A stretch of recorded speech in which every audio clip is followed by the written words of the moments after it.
Hello, my name is Rich Malava, and this short video is going to show how to use profile curves and cutting surfaces to cut the cylinder to create the shape that we show here.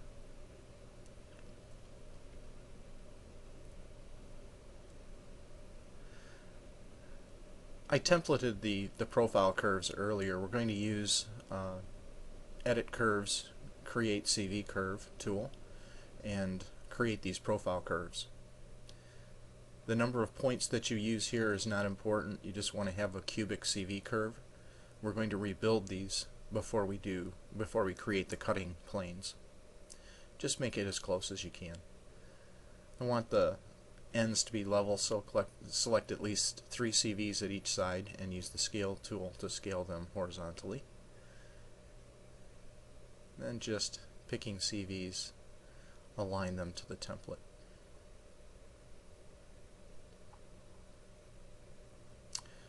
Okay, we'll do the bottom. Edit Curves, Create CV Curve.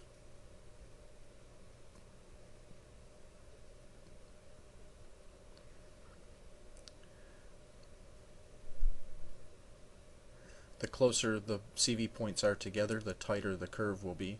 One technique, if you want to minimize the number of these points, is try to pick a point as far away as possible and then slide back until it matches the profile that you want. But we're going to rebuild these so we can put as many points as we really want here to get the curve that we need. Once again, I'm just evening out the ends of the curves by picking at least CVs and scaling them horizontally. Pick CVs to match the template.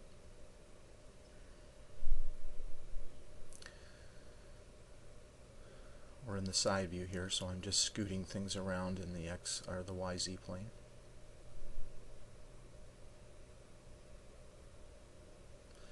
Probably being more anal than I need to be here because we're going to rebuild these curves and readjust them to the template again shortly. Okay, I just turned off the template. There's our 2 profile curves. Now we'll go to Edit Curve, Rebuild Curve Options, and Rebuild to Curvature on the bottom curve. This will rebuild that curve with the minimum number of CVs it needs to hold that shape. In this case, it's 20. I like to, when I'm building cutting surfaces, have as many CVs as I can, or build very dense cutting surfaces. So I'm going to increase that number. Let's try 25. Oops. Looking at the curves, I like to have at least 4 CVs going through the curves, so I'm going to increase that to 30. That looks a little better.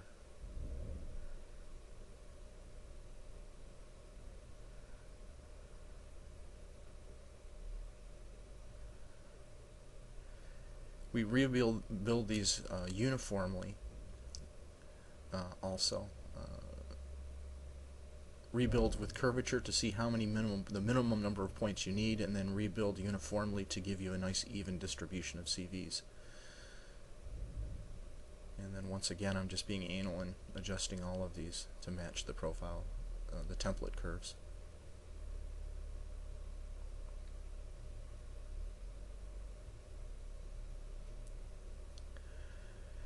Go. Now we'll do the same thing with the top. First, rebuild with curvature. We see the minimum number of CVs we need to represent that curve. And then I like to match my cutting surfaces, so I'm going to rebuild that upper curve to 30 to match the bottom profile curve. Selecting at least 3 CVs on the end, we'll scale to flatten them out. Sometimes when you rebuild these curves, you will get a little wonkiness in the horizontal sections. So you just have to go through and clean them up a little bit. We're pretty close to our profile curve, or to our template curves here.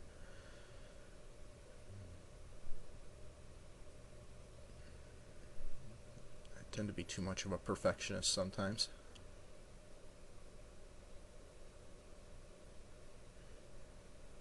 There we go. Okay, now we can turn off the template curve again, and there's our profile curves. Now we'll create a polygon pipe with 60 sides and a thickness of 0.1.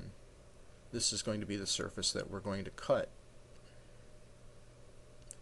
Grab the vertices at the end, scale them up so that the profile curves from the side will cut through that pipe. Then we're going to duplicate the profile curves and put one in front and one behind so that we can use those curves to create a cutting surface. We're going to loft between those CV curves. I'm going to reset the loft options here. We're going to create a polygon surface. We're going to make it general. You want it to have it 1 in UV spans isoparameter or isoparms and 1 in V isoparms. Also, it needs to be quads, which I just changed there, and then I still made a mistake because in the tessellation controls I need to set it 1:1 in isoparms, and here I'm selecting the correct settings there. So there's all the right settings now, and now when I undo and redo, we get a polygon with 30 faces matching the 30 CVs in our CV curves. I'll do the same thing, create a loft between the bottom two curves. Now what I'm going to do is, this is everything we need to create all the surfaces, but they're going to be destroyed in the Boolean process, so I'll group all of these together and call them the master objects group. I'll duplicate that group, then I'll hide the master group, ungroup the copy, and now we can start Booleaning up our object, cutting up our object. Select the pipe and then the cutting surface and do a Boolean difference. And in this case, we Booleaned out the wrong half of the pipe. So when that happens, select the cutting surface, reverse its normals, and then repeat the operation. Boolean difference, and now we've Booleaned the correct section of the pipe. Doing the bottom, select the pipe, select the cutting surface, and then Boolean difference, and in this case we actually cut up the right piece. And now you can see we have a perfectly Booleaned section out of that pipe matching our profile curves. The only problem now is that the caps on this surface don't match the edges on the bottom or on the sides. So to fix this, all I'm going to do is delete all of the faces on the caps on the top and the bottom.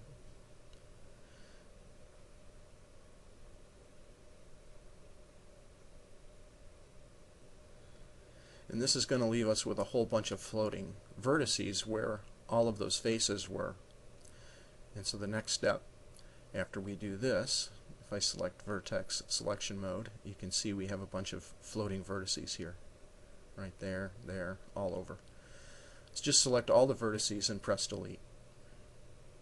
Now we have 60 faces on the outside and inside surfaces. Select the edges and do a bridge. When this happens, you get this twisting. Go to bridge offset and just adjust it until all the edges line up properly. This is going to happen once again. I'll show you. In this case, the bridge between the two edges, all the edges matched up properly. Now all we have to do is add the surface that goes across the inside. So for this, I'll use the Cut Faces tool. Holding down the Shift key, you can constrain it to horizontal or 45-degree increments. I don't need these edges on the outside, so I'll delete them.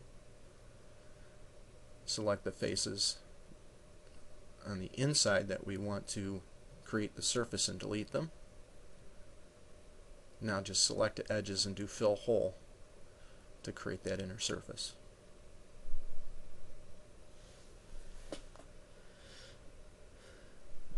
Now I'm going to scale the surface in a little bit so I give myself some room to add edges when we tighten up all of the edges of this object so that it holds its shape when we smooth it. Holding the Shift key down and sliding the Y handle in the scale tool, we can constrain the scaling to the XZ plane.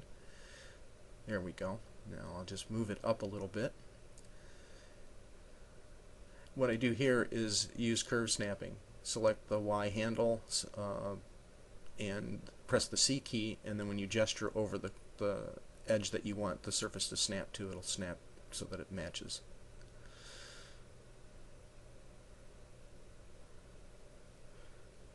Now I need to tighten up these edges, but oops, I can't do that because this end got in the inside here. So what I'll do is extrude those in so that I can now select that entire edge. And then for these edges, we'll just add a 2-segment bevel so that we create 3 edges to create a tight edge. This one I'm going to make a little looser than my original. I'm only going to make it 0.2 on the offset. That tightens those edges up when we smooth this out. I still need to tighten up those inner edges on the top surface, so let's do that with Insert Edge Loop here and use the option mode and select equal distance from edge, and then add some edge loops in here to tighten these edges up. Once again, 3 edges to create a corner. And that edge on the bottom there sits right on top of another edge, so I'm going to delete that, and let's put it so that it's in between those 2 edges.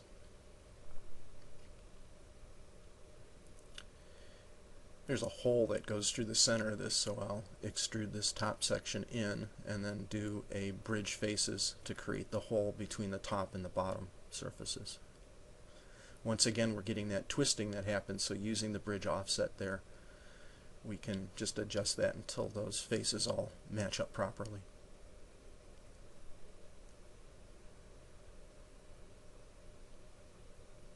Scale these edges in and then add some edge loops so that they hold their shape when we smooth, and we'll almost be done.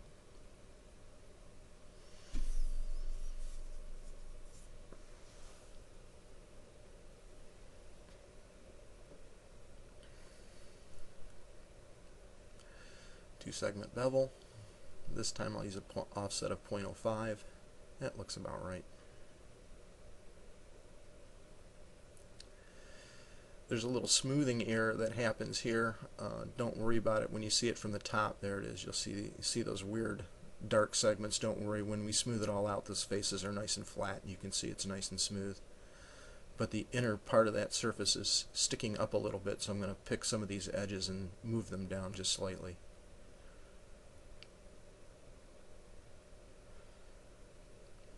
Pick those edge loops where it's sticking up, and then just using the Y on the move tool, move it down slightly using the Y handle.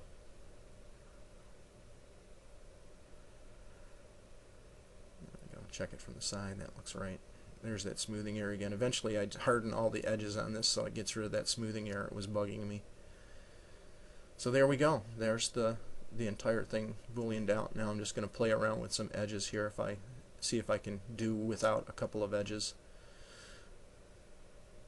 I definitely can't get rid of that edge. If I get rid of this one, if you want a nice smoother transition there, you could do that, or that one will just have the same effect. I'll just leave them both in.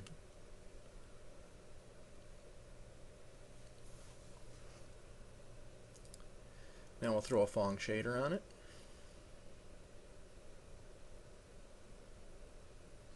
Kind of a medium light gray.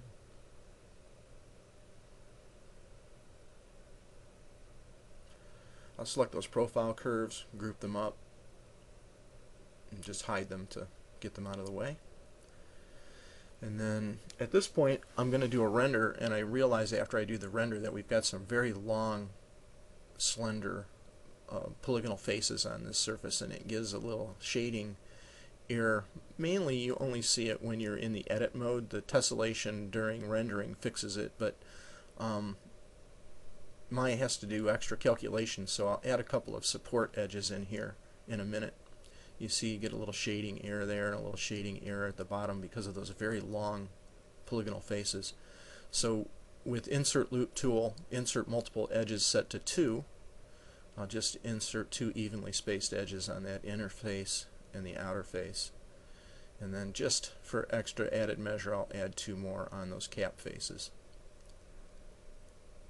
That's probably overkill, but it gives a really nice surface. There, I hardened all the edges to get rid of that shading error that was bothering me. But now when it's nice and smooth, you don't see those as much of a shading issue on those edges because of those long polygonal faces. There we go, and there's the piece done. Just frame it up here and do one final render, and that is the top section completed. In the next video I actually complete this by doing the bottom surface. Thank you for watching, and I hope it helped.